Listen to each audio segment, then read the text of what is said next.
la team, bienvenue sur la nouvelle vidéo du projet 20 km/h. Aujourd'hui, je vais, en fait c'est simple, je vais vous emmener sur toute ma journée, vraiment vous faire voir absolument tout ce que je fais, comment je mange, comment je m'entraîne, quelles sont les séances que je fais en termes d'intensité au niveau de la course à pied, le coaching, je vous emmène vraiment partout. Pour rappel, pour ceux qui cliquent sur cette vidéo et qui ne me connaissent pas du tout, je m'appelle Waris, je suis un ancien obèse de 120 kg qui est devenu coach en course à pied. Ouais, ça se voit plus trop maintenant, mais il y a quelques cicatrices et tout au niveau du bide et tout sur la peau qui font voir qu'il y a eu du chemin qui a été parcouru. Et donc après avoir perdu 50 kg, j'ai fait plusieurs marathons, etc. Et là on est dans le projet 20 km/h. L'objectif c'est d'atteindre les 20 km/h de VMA et de passer sous la barre des 35 minutes sur le 10 km, même si je pense pouvoir faire mieux, on essaye de rester raisonnable pour ne pas trop se cramer à l'entraînement. Ça c'est la première leçon de la vidéo. Ne pas se mettre des objectifs trop ambitieux non plus, parce que sinon on se met trop la pression H24 à l'entraînement sinon. Voilà, allez, let's go, on part pour la première séance de la journée.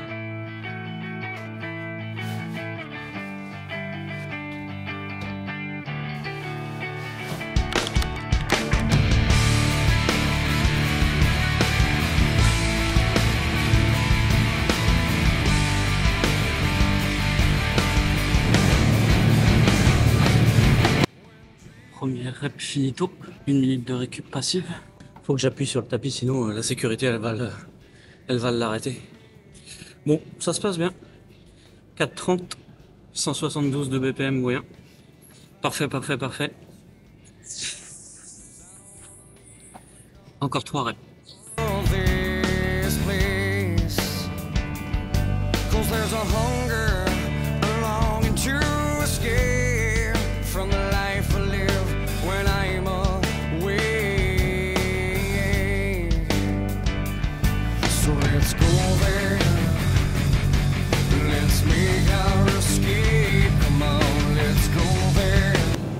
Troisième rep finito.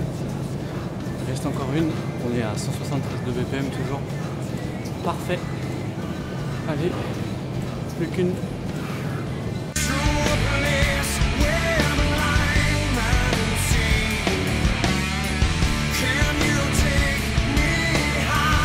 Bon, je me pose sur le banc vite fait.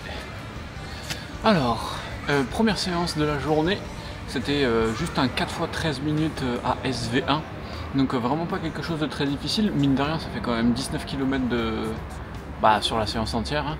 Le but c'est juste de stimuler un petit peu mon endurance aérobie avec le SV1 pour vraiment développer ça. Donc c'est pas une séance très fatigante à proprement parler en termes de contraintes biomécaniques.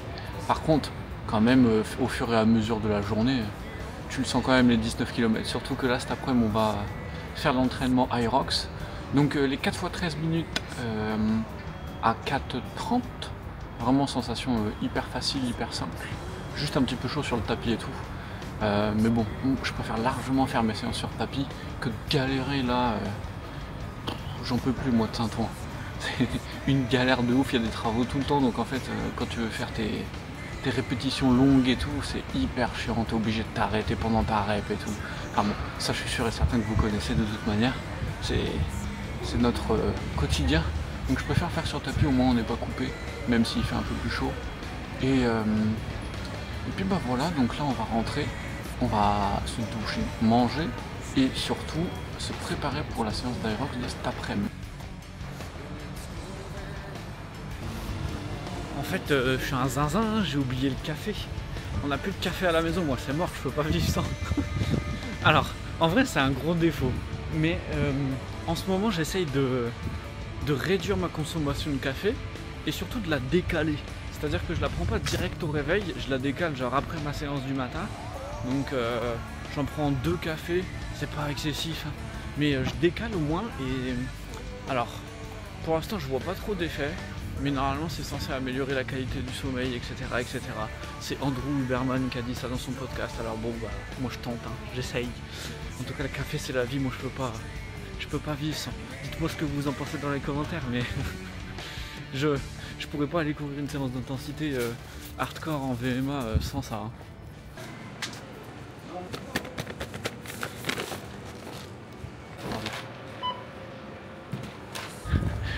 Oh non, la honte. J'ai changé de téléphone, du coup mon Apple, le truc là pour les cartes et tout, il est pas activé.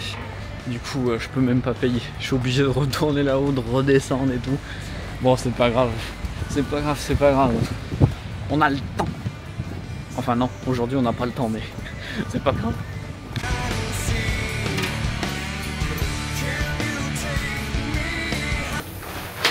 Mes deux produits préférés, le poulet, le café, la vie. Je pourrais vivre juste avec ça.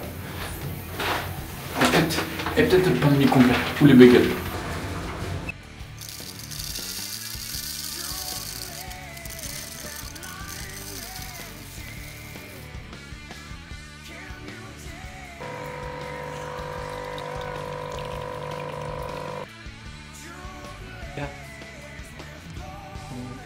C'est la caméra. Bonjour à tout le monde. Je comprends rien à ce que je dis. On va le laisser tranquille. Bon, alors, récupération, nutrition post-séance. Bon, vu qu'aujourd'hui c'est une énorme journée au niveau sportif, là on a un gros plat de pâtes avec du poulet et tout, c'est énorme. Hein. Je sais que ça paraît énorme, mais c'est hyper important parce qu'en fait, avec toute déjà rien que avec toute la nutrition que je dois faire rentrer pour ne serait-ce que pas perdre du poids, ça prend déjà quand même beaucoup de calories.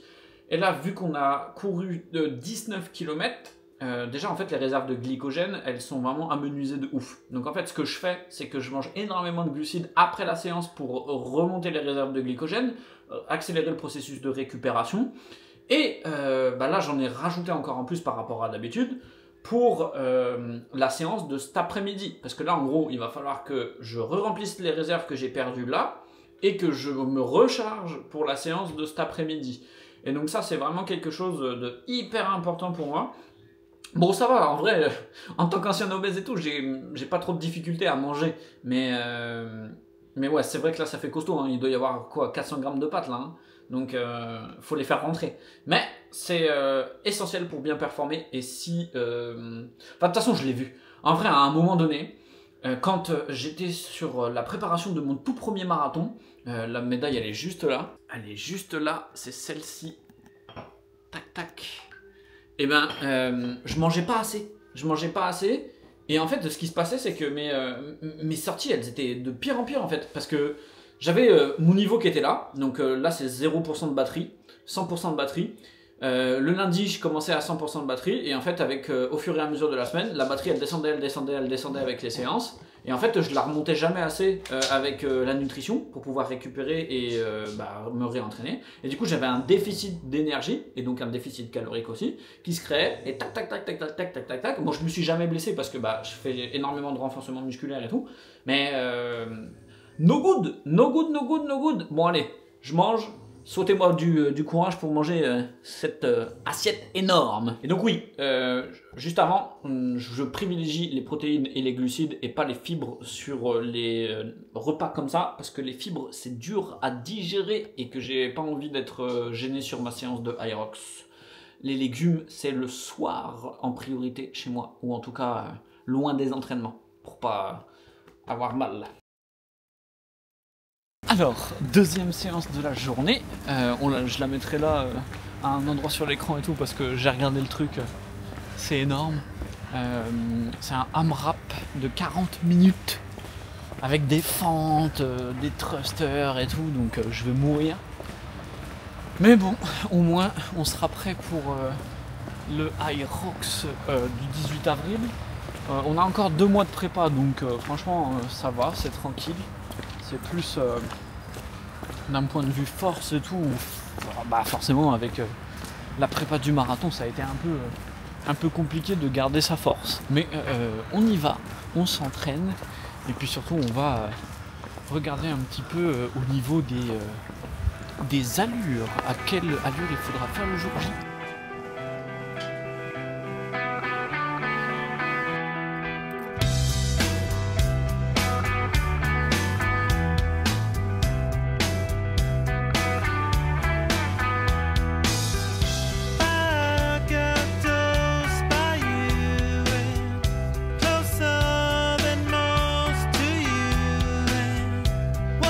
troisième rep, un troisième round.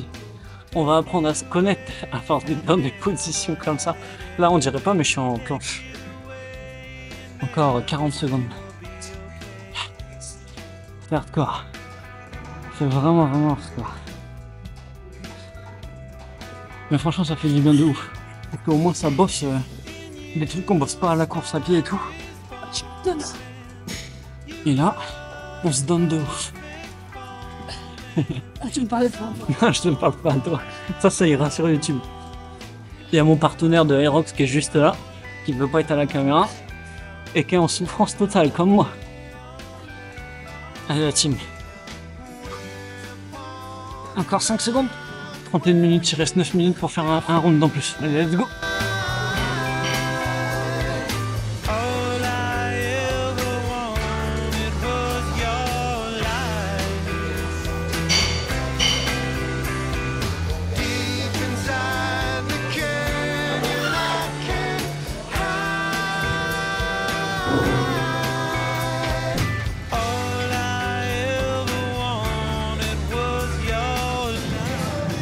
Trop nul, team. Je suis mort. Allez, il nous reste 2 km de runner et après, ciao ciao. Deuxième séance de la journée, finito.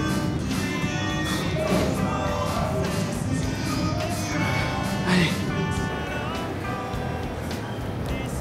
Séance terminado. Allez, on va rentrer. Après, on a réponse au message des coachés et gestion des imprévus. Et ce soir, on a un live avec Yvan. J'en dirai un peu plus après. Je reprends mon souffle. Ciao, la team de terre.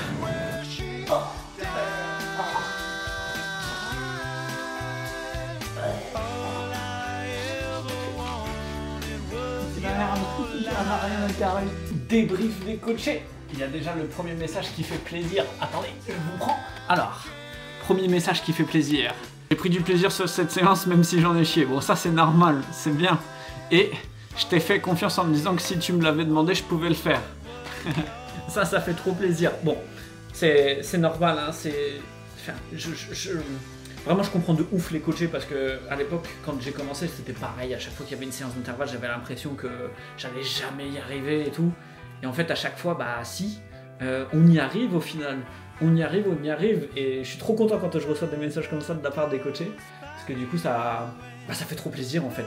Tu reprends confiance en toi, tu vas te surpasser, te dépasser tes limites et tout en prenant du plaisir, hein, parce que c'est le plus important.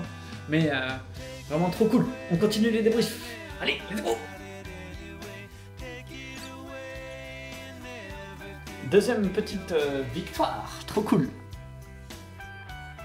Hop, ça c'est trop cool, ça fait trop plaisir quand tu reçois les notifs de Nolio et tout. D'ailleurs Nolio c'est l'application de coaching dont je me sers et que tu reçois un nouveau record d'allure sur certaines distances et tout, c'est trop cool.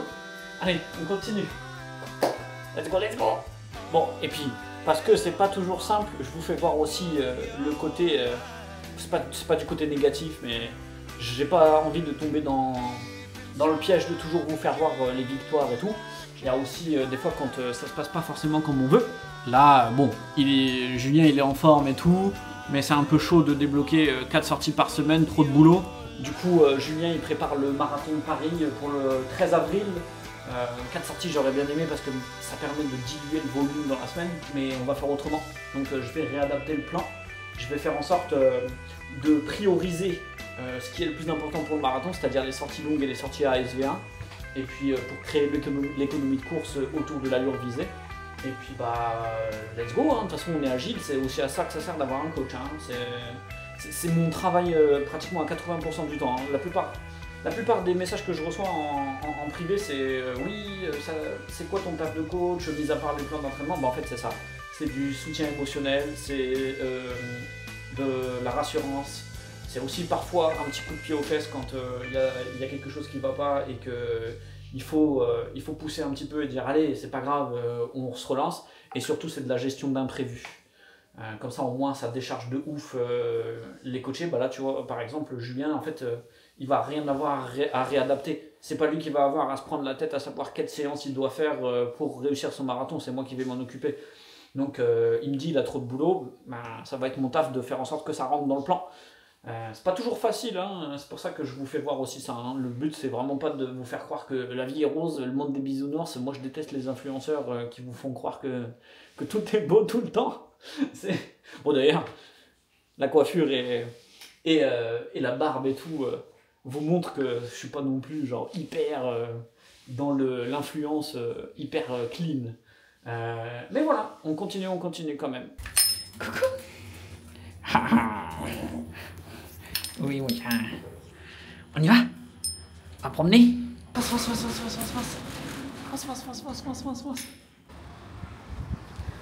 Et là.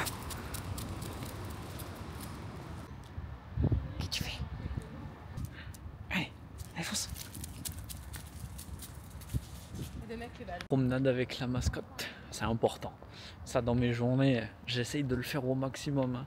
Franchement, ces derniers mois, c'était dur parce qu'avec le travail et tout, c'est vraiment hyper prenant. Mais faire sa petite promenade avec la mascotte et tout, j'essaye de le faire. Quand ça, au moins, ça permet d'aérer l'esprit. Parce que mine de rien, le taf de coach, c'est de l'analyse de graphique et du débriefing de messages, donc on est tout le temps sur l'ordi. Et donc lui là, il est tout content.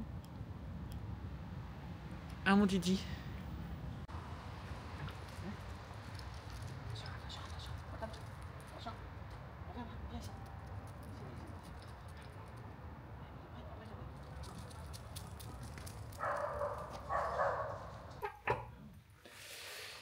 C'est tous les jours comme ça.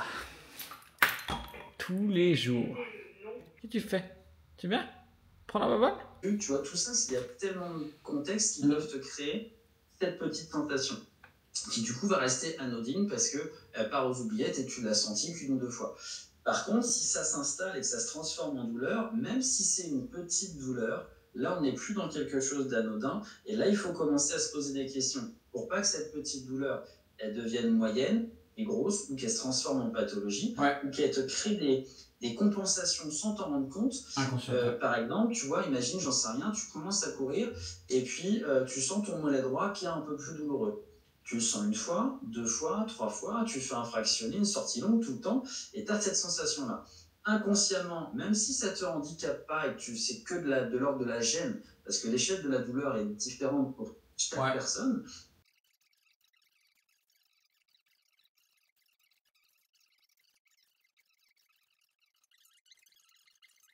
Bon voilà, live finito avec Yvan, podologue, qui va intégrer l'entreprise de coaching en course à pied pour aider tous les coachés à l'intérieur de l'accompagnement sur la gestion des douleurs et le protocole à mettre en place pour les pathologies et tout. Il est 20h11, journée finito. Donc pour récapituler, on a... Oui, c'est bien ça. Je suis fatigué. Ça se passe pas comme ça tous les jours, mais presque. Donc en gros, il y a un truc qui ne change jamais dans mes journées, c'est les coachés et le sport. Donc tous les jours, il y a la messagerie avec les coachés et tout pour gérer les imprévus, etc. Et tous les jours, il y a une séance de sport. C'est à ça que ça ressemble. Donc c'est du taf, c'est vraiment énormément de taf entre la création de contenu Instagram pour aider les gens qui ne peuvent pas forcément s'offrir un coaching, un accompagnement en course à pied, les coachés, tout ça. Donc voilà, c'est des grosses journées. Là c'est finito, je vais aller manger, ravitailler comme on dit dans le milieu. Et du coup, on se voit la semaine prochaine, la team. Hein. Merci beaucoup de toujours être là pour le projet 20 km/h. Je réponds à tous les commentaires, donc mettez des commentaires pour me dire un petit peu ce que vous en pensez et tout. Et surtout, en fait, ça aide énormément ma chaîne. Donc si vous avez appris quelque chose, si vous êtes un coureur ou une coureuse qui a appris quelque chose grâce à moi, mettre un petit like sur la vidéo et un commentaire quand vous avez envie de dire quelque chose, c'est le meilleur moyen de m'aider. C'est gratos en plus, ça prend 2 secondes et ça aide vraiment beaucoup. Les gens se rendent pas compte, mais ça aide énormément et puis ça fait plaisir en fait. Et voilà, une journée dans la vie d'un coach. Résumé, sport, analyser, débriefer les séances, répondre aux messages des coachés, faire le live pour lancer le lancement de Yvan qui rejoint l'équipe et manger et promener la mascotte aussi. Allez, ciao, on se voit dans le prochain épisode du projet 20 km/h. Ciao.